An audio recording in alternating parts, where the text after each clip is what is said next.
ماي تشانل. فيديو النهارده يا جماعه فيديو انا متحمسه له جدا جدا جدا عشان بكره الفان داي بتاعي. ياي هتلاقوني طول الفيديو ده بقول لكم ان انا متحمسه، فاستحملوا معايا كم الحماس اللي انا فيه ده. النهارده بقى هاخدكم معايا في التجهيزات بتاعه الفان داي. في حاجات كتير محتاجين نعملها النهارده. عايزه اجهز الاكل بتاعي، وعايزه انزل اجيب الطرحه، وعايزه اشتري شويه حاجات كده، وعايزه اعمل ضوافري. في حاجات كتير فحبيت اخدكم معايا في تجهيزاتي لليوم ده. طبعا قبل ما نبدا الفيديو ما تنسوش حطوا لايك للفيديو، كمان انزلوا تحت بسرعه اشتركوا في القناه، واستنوا الفيديو الجاي فيديو حفله الفان داي. المهم بقى اول حاجه عايزه اوريها لكم هو السويت شيرت بتاع الفان داي بتاعي.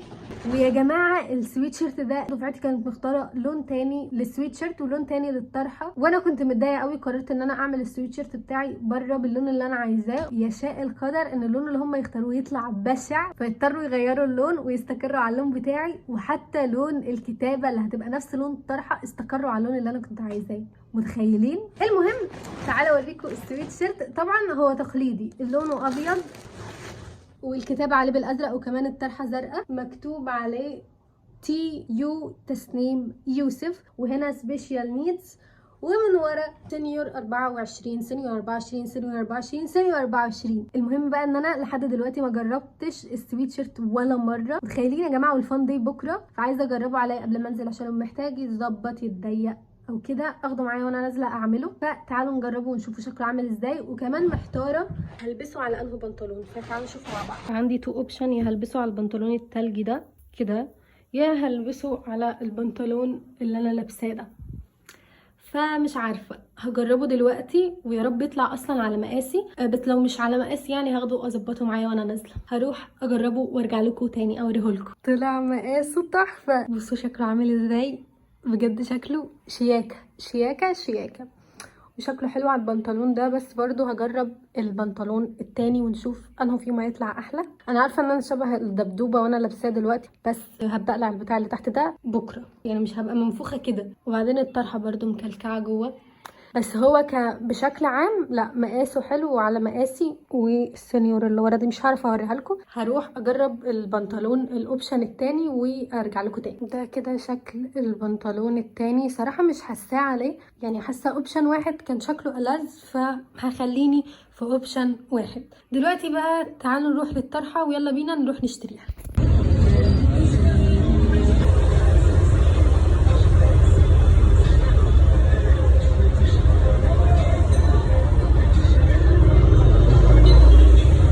طيب عشان عارفه المحل كنت مكسوفه ومش عارفه اتكلم واقول لكم انه بحاول اوريكم يعني الوان الطرح عليا، ودي ايه عادي جدا. وده اللون التاني. بحاول اشوفها هي في الكاميرا هيكون مديه وش اضاءه، يعني انا هتبقى مديه وش اضاءه اكتر حاجه. دي تاني واحده، ده كده شكلها من قدام. دي بقى تالت طرح. بصوا يعني انا عارفه ان هم قريبين قوي من بعض، بس في فرق لو تلاحظوا. التانية منوره وشي اكتر من دي. وده كده شكلها على السويت شيرت. هي كانت بتدي اللي شغال في المحل كورس ازاي يريح الزبون، وان هو ينزله في السعر زي ما هو عايز. المهم نكمل. مش عارفه اختار انا واحده. بصوا دي كده اللي انا عجباني، ودي التانية اللي عجباني برضه. حاسين انها منوره وشي اكتر. في الاخر استقريت على اللون ده او على الطرحه دي، يعني بما ان كلهم كانوا نفس الالوان. تعالوا بقى البسها واوريها لكم. كده الطرحه والسويت شيرت والبنطلون. صراحه مش عارفه لسه استقر على اللفه دي ولا لفه تانية، بس اعتقد يعني ان انا هخليها جوه. بس ان انا اجواء فان داي قوي قوي قوي. اول مره في حياتي البس طرحه زرقاء، مع انه لوني المفضل، بس عمري ما لبست طرحه زرقاء. الطرحه كده لبره، بس محتاره. اعتقد هخليها جوه علشان الجمله دي تبقى باينه. سبيشال نيدز وتسنيم يوسف اللي هي انا. المهم دلوقتي بقى هغير كل الهدوم دي علشان ننزل نجيب الاكل، طبعا اهم حاجه في اليوم. وبعدين نبتدي ان احنا نجهز شنطتنا من بدري علشان ما اقومش اتسربع ولا اكون قاعده بفكر كده ايه الحاجه اللي ناقصه. فهغير كل الكلام ده واشوفكم وانا بشتري الاكل. يلا باي. ماشي نزقوها كده هناك واحنا واقفين.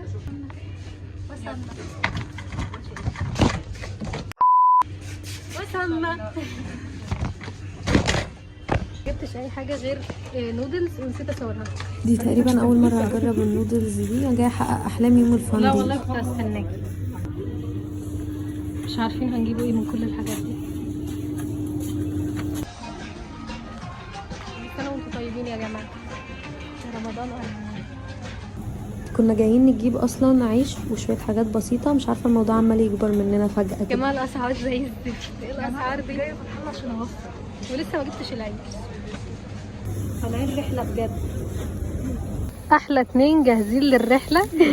جماعه احنا بقينا معتبرين ان الفان داي رحله، وانه اهم حاجه فيها الاكل. خلصنا الفلوس، لسه عايزين نجيب اكل تاني ومشروبات وهننزل تاني، بس بفلوس اكتر المره دي. بجد يعني الموضوع بقى صعب قوي. فاشوفكم بقى لما اروح اوريكم اشتريت ايه. جبت الزبدو بقالي كتير قوي ما جبتهوش، جبت 1. وجبت جبنه من دي كمان، جبت فاهيتا عشان ننوع في السندوتشات، وفي جبنه تانية في البيت. وجبت شيبسي. وهنا بقى جبت الكيك ده، بجد تحفه تحفه تحفه. انا لسه مجربتش الطعم ده، بس اللي جربته الريد فيلفت، يعني بجد لو شفتوه قدامكم جربوه على ضمانتي، طعمه حلو قوي. وجبت من دي، هي اسمها ايه، كراميلا. المهم يعني انه لقيت شكلها عجبني فجبتها. جبت نودلز سريع التحضير، مش عارفه اذا كان هيكون في ميه اصلا هناك ولا لا، بس قلت اجيب لي 1. لو في ابقى اعمل 1 في نص اليوم كده، وهتبقى اول مره اجربه اصلا. وايه تاني، بس جبت شويه الحاجات دول بس. وبجد يا جماعه الاسعار غاليه قوي الفتره دي، ولسه المفروض هنزل تاني عشان اجيب في برضو مقرمشات عندي. هنزل بقى اجيب عيش. المهم بقى يلا بينا نجهز الشنطه. كمان عايزه اخد هدوم معايا علشان بعد الحفله اغير هدومي، فمش عارفه لسه هاخد ايه هدوم معايا. انا من الحماس عايزه اجهز كل حاجه من دلوقتي، مع ان اصلا الساعه لسه 5 المغرب. بصوا فاضل عندي كيسه المقرمشات دي، حلوه هتنفعني في البوكس اقعد اتسلى فيها. هرتب بقى الشنطه من دلوقتي، هي الشنطه كبيره فهدخل الحاجات اللي ينفع ان انا احطها من بالليل. نحط الكب كيك دول، نحط كمان الزبادو من دلوقتي، ودي نحطها في الجيب الصغير، وكمان الاندومي. والشفيرة دي بفكر اخرمها كده.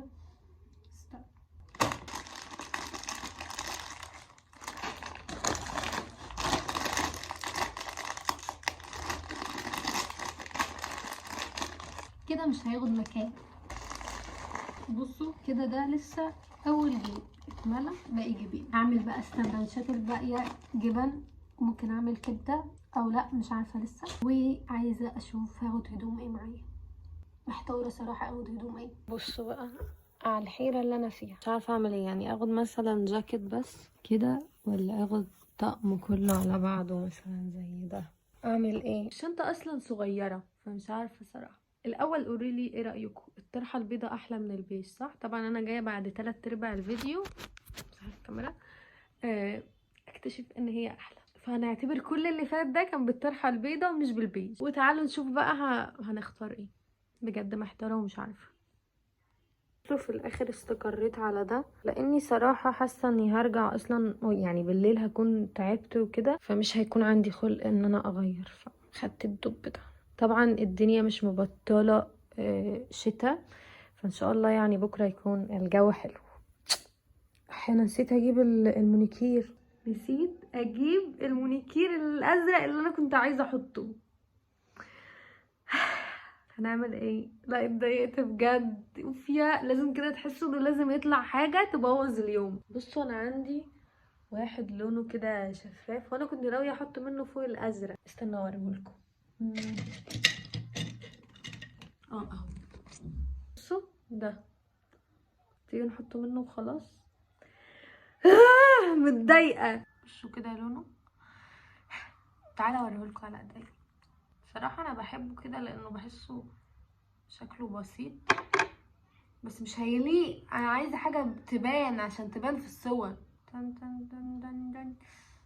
ده كده شكله، بس انا اوريكم ايديا من غير وبيه. ده كده من غير، ودوت كده بيه. شكله مش وحش، شكله لذيذ. اكمل؟ ايه رايك اكمل؟ كان نفسي اجيب الازرق، بس الصراحه ما عنديش استعداد انزل تاني. ريحته ادمان. مين بيحب ريحه المونيكير زيي؟ انا بحب حاجتين، ريحه المونيكير وريحه الحنه. بموت في ريحه الحنه لدرجه ان انا من كتر ما عاجبني ريحتها دقتها قبل كده. انا اصلا عاده لما بيعجبني ريحه حاجه حتى لو ما بتتاكلش عجباني ريحتها، لازم ادوقها. يعني في مره دقت كريم كان بطعم المانجا، ريحته بجد كانت مانجا دقته بس طعمه ما طلعش مانجا خالص، طعمه طلع بشع. والحنه برضو طعمها تراب. انا عارفه ان الموضوع يبان عبيط بس بجد ما بقدرش اقاوم ان انا اشوف اي حاجه ليها ريحه عجباني وما ادوقهاش. يعني بدوق حاجه صغننه كده بس يعني ابقى استطعمت هي طعمها ايه. بصوا والله ما في فرق، والله ما في فرق. ده لو كان على الازرق كان هيبقى شكله دمار. بصوا في جليتر كده كبير وصغنن اهو، بصوا باين هنا، باين اخر ضوفر. ايه ده بقى ان انا افضل سايباه لبكره، لان انا بصوا لازم كده لو في مونيكير في ايديا ما يهداليش بال كده غير لما ارقده كله واخلصه كله اطلعه كله من ايديا. واصلا ده بيطلع بسهوله قوي. ده بس عشان ارضي ذاتي اللي كانت عايزه تحط مونيكير وناس تجي. انما هل هو لايق؟ لا طبعا. هل هو شكله باين اصلا ويبان في الصور؟ لا طبعا. فهنمشي حالنا كده. هسيبه بقى ينشف وبعدين اوريكم اخر حاجات جهزتها عشان الشنطه. يا بنتي بطلي بقى قاعده بلزق فيه. وبعدين ننام مفروض يعني بقى المفروض بقى ان انا انام المفروض. بصوا ده كده اهو شكله. قولولي ان انتوا حاسين انه باين. طب والله لذيذ، هو غريب شويه بس بصوا دوت بايظ، عايز يتظبط. اروح امسحه بسرعه قبل ما يلزق في ايدي. بيو كده يعتبر جهزت كل حاجه، وبابا جاب لي عيش وهو جاي. طلعت دول لان مفيش مكان في الشنطه، فتقريبا كده هاخد شنطه تانية غير دي. والهدوم وده الجاكيت، الدبدوبه كمان احطه هنا علشان يبقى قدامي. ولقيت عندنا موز وسفندي، قلت اخد 2 و2 عشان اتسلى بيهم في الطريق. حرفيا انا حاسه ان انا طالعه رحله مدرسيه بالشكل ده كده. انا طالعه رحله مدرسيه حرفيا. ولو برضو الانسان لازم يدلع نفسه. فاعتقد كده ان انا جاهزه. حاسه ان انا ناسيه حاجات معرفش ليه. احط اخر حاجات مفروض احطها. القلم اللي مفروض هنمضي لبعض بيه، ومناديل وايبس عشان نمسح ايدينا. واعتقد بس كده. لو افتكرت حاجه تانية برضو هبقى احطها. بصوا انتوا ادعولي ان انا منساش اي حاجه، لان من جوايا كده حاسه ان انا هنسى حاجه وحاجه مهمه معرفش ليه. فادعولي ان انا منساش اي حاجه. واستنوا الفيديو الجاي. لو انتوا متحمسين حطوا لايك للفيديو، اكتبوا له كومنت تحت ان انتوا متحمسين ومستنيين الفيديو الجاي. ولو مش مشتركين في القناه اشتركوا في القناه عشان يجيلكوا اشعار لما انزل الفيديو الجاي. بس كده انا نفسي متحمسه قوي. فاتمنى ان انتوا تكونوا متحمسين زيي. وبس كده بحبكم جدا ويلا باي.